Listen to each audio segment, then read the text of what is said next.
Bueno, el rival es un equipo que en casa los dos últimos partidos no ha cosechado buenos resultados, pero que siempre ha sido un rival importante que a todos los equipos que han ido a jugar allí a su campo pues han sufrido. Es un equipo bien trabajado, un equipo que sí es cierto que le ha costado más que a otros sumar puntos, pero que para nosotros va a ser un partido muy complicado como lo está siendo todos fuera de casa.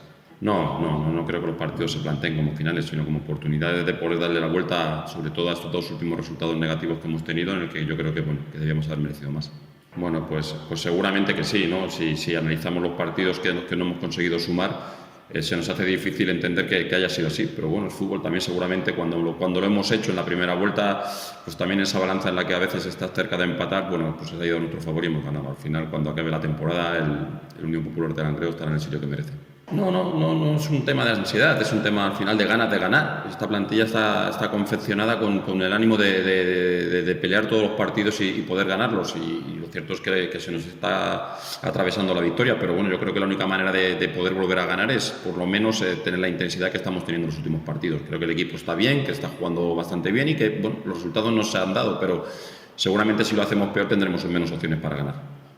Bueno, los jugadores que van a empezar a entrar en el equipo, evidentemente, son jugadores que no vienen haciéndolo normalmente.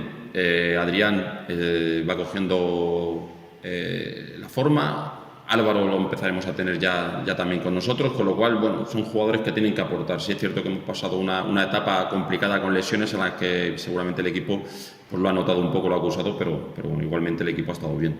David es un buen jugador, es un jugador que está en periodo de crecimiento como futbolista, está conociendo a sus compañeros, creo que tiene unas condiciones muy buenas para jugar al fútbol y yo lo único que le exijo y le obligo es que sea atrevido en el fútbol, ¿no? Para mí los jugadores de arriba me da igual que tengan 20, 21, que 16 años, si tienen condiciones yo les intento exprimir todo lo que puedo y bueno, David creo que es un jugador que nos puede dar muchas cosas.